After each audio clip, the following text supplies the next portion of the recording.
We are your home for Hawaii's music. We are Kapa at 100.3, 99.1, and online at kaparadio.com. As promised, our special guest this morning is probably one of our first musician or artists that doesn't get played on our station because, because he's more of a multimedia type of artist. Ladies and gentlemen, a longtime friend of mine, please welcome KutMaster Spaz to the Kapa. Hey, what's up? How you, boo? Man, good to see you, my man. Good to see both of you. Thank you for. Now I have a weird photographic memory when it comes to music things. Let's see if this rings a bell for you. Probably 96, 97, Battle of the Bands with Johnny Kai, and KutMaster Spaz is with a guitar player, and you sing the rhythm. Wow. Right? Right? Yeah, there was a group Fun, which stood for Speaking Positive Under No Negativity, and it was a rock rap band. Right. It was me and my brother teamed up with them, and I added my turntable scratches, and it was really wow. You even got the year correct, 96. Yeah, wow. I got a weird memory like that, man. Well, first of all, the reason why we're talking to you this morning is you're number one a turntablist. In my world, you're a turntablist. Everybody else, you would be a DJ. You're a DJ. You are a radio and TV producer. You're a teacher. I don't even know where to start. Let's start with the name KutMaster Spaz.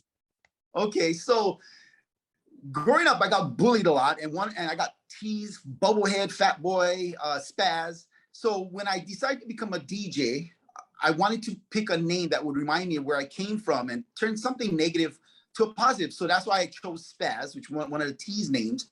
I chose Spaz. Then later when I graduated from high school, I entered a competition called Master of the Cut. And I won it for showing my turntablism.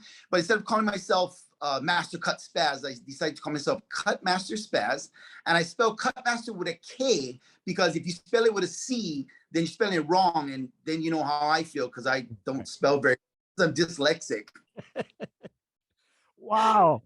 And then from that, when did you start getting into your career as a DJ as far as like it growing from just the turntables?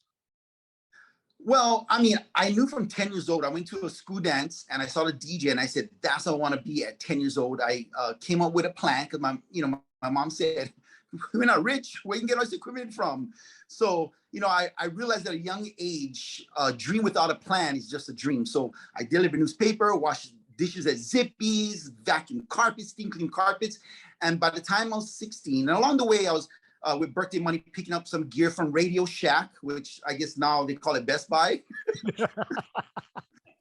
So I picked up some gear, and by 16, I had my own mobile DJ company. I didn't know I was an entrepreneur. I didn't even know what that word meant. So at 16 years old, I started DJing and doing dances. And, if you're ready, I always say this, if you stay ready, you don't have to get ready. Meaning if you practice your craft in whatever you do, when opportunity presents itself, you'll be ready. So I was very lucky and I got opportunities. Hey, you want to DJ? I mean, I'll go to a dance and I would tell the DJ, oh yeah, I'm just watching you because I DJ. Oh, do you want to DJ? And he'd let me go on and I would rock the party. And that's how I met a lot of people and got opportunities, got into nightclub. I was the youngest DJ when I graduated. My birthday is late, so I was 17 years old, and I got an opportunity to work at a nightclub in Waikiki. So at one point in time, I was the youngest DJ in Waikiki. At 17 years old, I had to get a special worker's permit and liquor license to do that. So, and then in the club, the radio program director saw me, Jenny Hyde, goes, hey, we was thinking about doing a radio show with mixing, like what we do in a club, live broadcast. And that's how my radio career started. And then somebody called in sick and say, hey, we need a DJ to talk. I said, no, I just DJ. I don't talk. Boom. I said, okay, let's just go and just have fun with it. And that's how it, and like I said, when opportunity presented itself, I was ready. I just in my mind thinking, okay, I'm going to do this. You know what would be good? I would like a TV show. I think I can do radio. I think I can do TV. And boom, lo and behold, Local Kind Grind, Sam and Lena, Tiny Tadani said, hey, you'd be perfect to be on OC16. Wow. So that's how this and that back in 2003. And I just utilized that show to help music artists, not just island, but of course all the other genres here in Hawaii, rock, rap, giving them opportunity. I didn't charge them anything to be on the show. I just wanted to promote music because a lot of radio stations wasn't playing, local artists that do rock and hip hop. So still don't.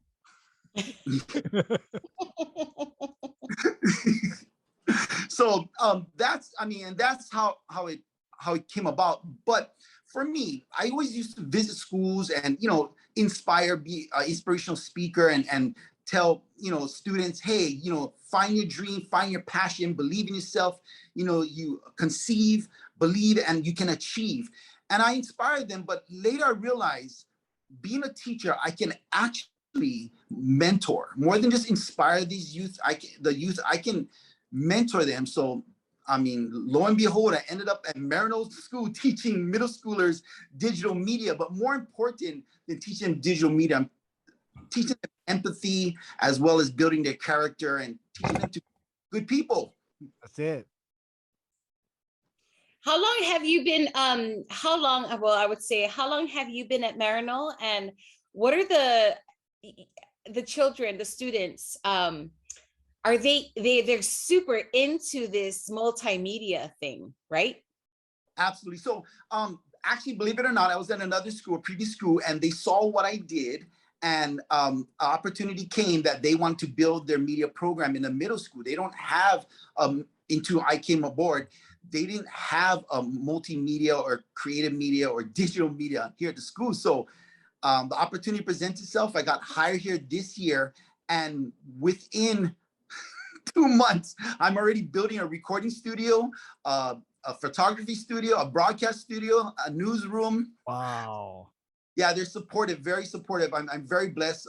The president, Shauna, is amazing because she's a visionary and she's like, go for it. You know what I mean? So I'm able to build that in 2 months. It's going to be done by October. And the kids, students here love it. They're just they love, I had some students wanting to get out of their other elective to come to my class. So in private school here at Marrotte, usually average class is 12 to 15 students in a class. I have 30. Wow. Yeah. It shows where this next generation, where their heads are at, what they want to do, Absolutely. They want to be YouTube famous. They want to be TikTok, stuff like that. It's just amazing. So what I'm trying to do is steer them, because I want them to have a voice, but have a positive voice. Not all, some of the trends out there is negative, and I'm totally anti-bullying. So I teach them empathy, teach them kindness, and that their words have power. That's the main thing. A lot of people don't believe words. They can lift somebody up or they can take somebody down. So like I said, aside from digital media, I'm teaching them to build character in themselves. And they get 2 for 1. You're the counselor plus the media guy and the guest speaker. Correct. And it's funny because their parents know who I am. They don't know, have no idea who KutMaster Spaz is. They're born. So it's funny. I'm like, yeah, my mom knows you. like, hey, how does she know me? Like, you know what I mean?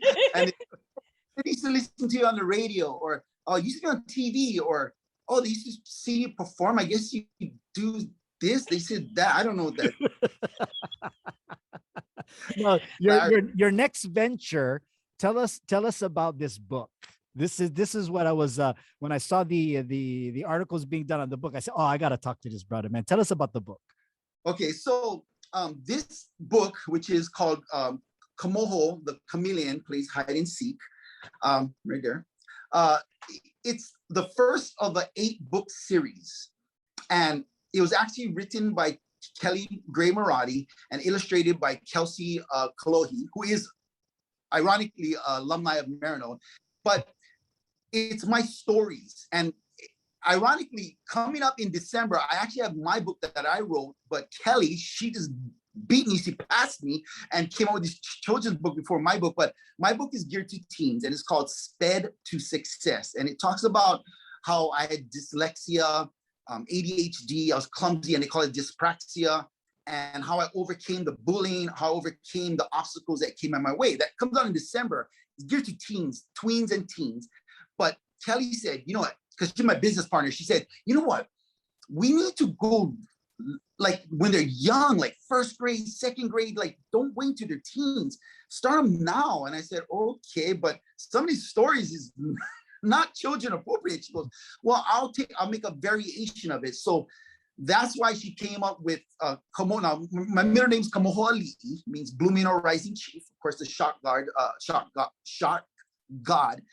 But so we decided to go Kamoho the chameleon, and she has a sense of humor. We always prank each other. So I don't like lizards, chameleons, or geckos. Like I would jump on a table. Okay, roaches, I grab, I play with them. Whoa, you know what I mean? Moths, whatever, spiders, I don't care. But geckos, I cannot. So this whole book series is with lizards and geckos and Jackson chameleons. So she just it's partially therapy for you, my brother. So yeah, so this is the first book, and it talks about, and this happened to me where I went to the park to play hide and seek, and these kids decided to play a joke on me and basically made me, you know, hey, you're it. And I counted, and they ditched me, left me behind. And I was like, oh, okay, haha, laughed. But when I got back to my bike that was locked on the fence, somebody had a tool and they took it apart in pieces. And I live about 2 blocks away from the park. So, I had to carry my bike home in pieces. My God. And so this book tells a story of that, but also the life lesson I took away, and which is giving up. You know what I mean? Not giving up. Some people are going to be bad, but there is good people out there, and don't change who you are, you know what I mean, to fit that negativity. Continue to be positive. A positive attracts positive. So that's what the book is about. So it's we've got so much great feedback. It's amazing, and it's just carrying on my legacy of trying to be positive, keeping it positive, and helping our youth grow into the leaders that they should be, you know, the best versions of themselves. Amazing. You know, they're faced with so much today, right? They're faced with so much. And, you know, you figure, I was just having a conversation with another teacher, a friend of mine, about adults are still trying to process. We're trying to navigate a process. Can you imagine what a 6-year-old is trying to process? Their parents processing, and now his world is like, wait, what am I supposed to do? In addition to the school pressure during this lifetime. So how do we have empathy? How do we stop and allow them this time to feel the feels, work through that in a positive manner? It's huge. We get so caught up that opportunities like this to read a book to your keiki or give it as a gift to the first grade teacher or the middle, you know, the elementary school class is a gift in itself. Amazing work. Congratulations. Thank you so much. I didn't know it was going to take on this kind of role, but you're exactly right. I have parents emailing, said they bought like 5 copies and donated it to the grade kindergarten. You know, people are sending us videos of their older brother, the older brother reading to the younger sister. Wow. And it's just like, wow, I didn't realize that it was going to take a light like that. And you're so right, Kahel. You know, can you imagine when we were small, I think that I don't know if I could ever live in this time at 6 years old. It's an epidemic where people are passing away left and right, and you're that in danger. That's crazy. That's traumatic. That's, you know, PTSD, like, for these young kids. So I'm so glad that this book can hopefully bring them comfort and, you know, get to the new norm, whatever that is, because this is crazy times. Where can people get the book, bro? So right now it's Amazon only, self-published on Amazon, but we are bringing in and put up the book at certain local bookstores. So we support our different bookstores. So once that we bring it in, which will probably be in October, then we'll via Facebook, and I'll let you know too, where you can get it on the different islands. Awesome. Bro, thank you so much for talking story with us, man. It's been I've known you for so long, and I would just want to send a shout out to you personally of your keeping true to hip hop and keeping your name throughout these years. Thank you so much. I appreciate that. A lot of people didn't understand in the hip hop world, and you can understand when I started doing radio and I started doing TV and doing different things and become a media producer. You know, at one point in time, it's like, oh, you're a sellout. I was like, I'm promoting hip hop. What are you talking about? Right. Doing it on a platform that's not street, that is, you know, mainstream. And that's what I always try to do, is for the love of all the hip hop artists here in Hawaii, give them opportunities, radio shows, TV shows to, you know, put their product out. So thank you for recognizing that. Long time ago, a lot of people didn't understand why I was going that way. They thought, oh, he's trying to be a TV star or, you know, a radio star. But no, I was trying to like, hey, come on, give me a hand. I'll put you in.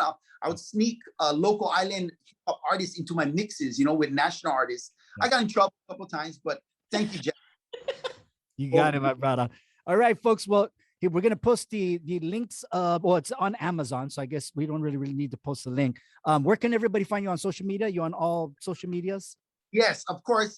You can find me KutMaster Spaz on Facebook, and IG is Spaz KutMaster, because I got locked out of my other one and they won't let me in, so I just made another one. So Spaz KutMaster, and then of course YouTube KutMaster Spaz. Right. But I didn't make a video yet. Thank you so much, my brother. Thank you so much, my brother. Many blessings, bro. Thank you. Aloha. Aloha.